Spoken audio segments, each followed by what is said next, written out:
बिस्मिल्लाहिर्रहमानिर्रहीम, अस्सलाम वालेकुम। अल्लाह पाक की तरफ से पाकिस्तान के लिए बड़ी ही ज़बरदस्त गैबी मदद आई है और इंडिया बुरी तरह फंस चुका है।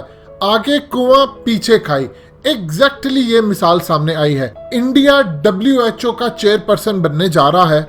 इसको नॉमिनेट किया था कुछ साल पहले, अब जापान के बाद ऑटोमेटिकली ये रिप्लेस होने जा रहा है और 3 साल तक इंडिया के पास वर्ल्ड हेल्थ ऑर्गेनाइजेशन, जिसको अमेरिका कहता है कि ये चाइना का पपेट है, और उसको अब टेक ओवर करने जा रहा है इंडिया। चेयरपर्सन इनका बनने जा रहा है। और उससे भी ज्यादा जो बड़ी बात है, चाइना की आई है इंडिया को धमकी। मजीद डिस्कस करने से पहले इस वीडियो को लाइक करें, हकीकत टीवी को सब्सक्राइब करें और बेल आइकन पर जरूर क्लिक करें, क्योंकि उसने 18 मई से लेकर 19 मई तक 34 मेंबर्स कंट्रीज को इलेक्ट करना है। और चाइना ने धमकी दी है कि आपने किसी भी सूरत WHO के अंदर, यानी WHO जो इनकी वर्ल्ड हेल्थ असेंबली है, उसमें किसी भी सूरत ताइवान को नहीं इलेक्ट करना, क्योंकि ताइवान हमारा हिस्सा है। लिहाजा अगर आप इसको इलेक्ट करते हैं एज एक इंडिपेंडेंट कंट्री या ऑब्जर्वर के तौर पर, तो हम ये समझेंगे कि आपने चाइना के खिलाफ ऐलान जंग किया है। और इस तमाम सूरत हाल के अंदर फिर चाइना, सिक्किम, लद्दाख और तिब्बत, ये इन जितने इलाके हैं यहाँ पर जंग छेड़ देगा और इंडिया के खिलाफ कम से कम उसकी जो 7 रियासतें हैं उनको अलग करने के लिए तैयारी करेगा। इसके अलावा चाइना ने वहाँ पर अपने चॉपर्स भी लगा दिए हैं, इंडियन एयरफोर्स भी वहाँ पर अलर्ट है। और इस तमाम सूरत हाल के अंदर इंडिया के लिए सिवाय गिरने के और कोई मकाम नहीं।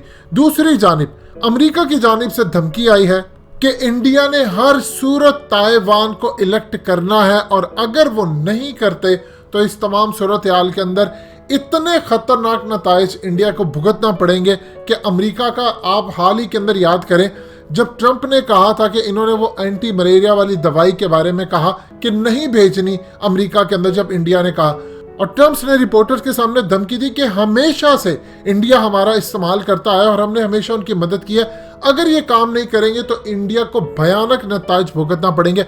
उस धमकी के बाद फौरी तौर पर 24 घंटे के अंदर अंदर इंडिया ने अमेरिका को दवाइयां भेज दी। अब इस वक्त सूरत हाल ये है कि एक मीटिंग होती है 7 मुल्कों की, जिसके अंदर इसराइल है, जापान है, इंडिया है और दूसरे ममालिक है। उसमें माइक पोम्पियो भी थे। उन्होंने इंडिया को पैगाम दे दिया है कि आपने हर सूरत ताइवान को इसमें लेकर आना है, और ताइवान का प्रेशर है इंडिया पर कि आप हमें लेकर जाए, क्योंकि वो तो चाइना के साथ नहीं रहना चाहते, ना उनको मानते हैं। अमेरिका के बारे में ये सूरत हाल है कि चाइना कहता है कि पूरी तरह जो ताइवान है वो अमेरिका की बैक पर चलता है। ये इंडिया को बेसिकली धमकी दी गई है अमेरिका की जानिब से। और इस तमाम सूरत हाल में जैसे मीटिंग खत्म हुई, उसके फौरी बाद शंघाई कॉरपोरेशन ऑर्गेनाइजेशन SCO की पूरी तरह 8 नेशन की एक वर्चुअल मीटिंग होती है, जिसको चाइना और रशिया ने पूरी तरह लीड किया। वहां पर इंडिया को पैगाम दिया गया कि आपने हर सूरत ताइवान को चाइना का पार्ट समझना, और ये वन चाइना पॉलिसी होनी चाहिए। इंडिया की पहले पॉलिसी यही थी और इसको कंटिन्यू करता आ रहा था। इस तमाम सूरत हाल के बाद अगर पाकिस्तान के हवाले से, चूंकि ताइवान को हम एक्सेप्ट नहीं करते इसीलिए हम चाइना के करीब है, अगर इंडिया ने भी ऐसा करने की कोशिश की तो चाइना इंडिया के करीब आएगा। यानी उन्होंने ताइवान को अगर ना लाने की कोशिश की तो हम इसको अच्छा साइन समझेंगे, और अगर ताइवान को नहीं लेकर आएगा तो अमेरिका इंडिया को नहीं छोड़ेगा। इस तमाम सूरत हाल के अंदर अमेरिका से आप कुछ भी एक्सपेक्ट कर सकते हैं कि अगर ताइवान को वो नहीं लेकर आते तो इवन कि वो अफगान तालिबान के लिए इतना खुला रास्ता अफगानिस्तान में छोड़ देंगे कि वो सूरत हाल पैदा हो जाएगी कि अफगान तालिबान रॉ को, अशरफ गनी को इनका भुड़कस निकाल दे बुरी तरह, और मोदी के खिलाफ एक महाजरा ही हो जाए। ट्रंप किसी भी सूरत नहीं छोड़ने वाला, ये ज़हन में रखिएगा। अभी तक जो सोर्सेज आ रहे हैं इंडिया की जानिब से, उनके मुताबिक इंडिया शायद चाइना के साथ रहे। अगर ऐसी सूरत हाल होती है तो फिर आप सोच नहीं सकते कि अमेरिका किस लेवल पर इंडिया के खिलाफ महाज खड़ा करने के लिए जा रहा है, और वहां पर वो इंडिया को किसी सूरत नहीं छोड़ेगा।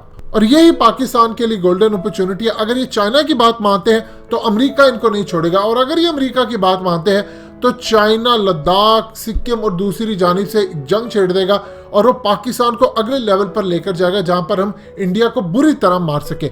आगे कुआं पीछे खाई, ये सूरत हाल इस वक्त पैदा होने जा रही है इंडिया के लिए, और इंशाल्लाह अल्लाह के हुक्म से अल्लाह ने हर जगह इनको रुसवा करना है। लेकिन एक चीज याद रहे, बहुत सारे मामलात के अंदर ये जो हमेशा से इंतहा पसंद लोग होते हैं, ये कभी बुर्दबारी का मुजाहरा नहीं करते, ये इस लेवल का मुजाहरा करता। मिसाल के तौर पर जब कश्मीर में इन्होंने आर्टिकल 370 रिवोक करना था तो इन्होंने ये नहीं देखा दुनिया क्या कहेगी, इन्होंने बस कर दिया और उसके बाद कहा देखी जाएगी। वो अलग बात है कि पाकिस्तान से हमें दुनिया भर का रिएक्शन ही कुछ नहीं आया तो इंडिया खुश हो गया। लेकिन इस दफ़ा भी अगर ये करते हैं तो याद रहे दूसरी साइड से ना तो अरब ममालिक है ना पाकिस्तान है, एक जानिब अमेरिका है जो इनको छोड़ेगा नहीं, दूसरी जानिब चाइना है जो इनको छोड़ेगा नहीं।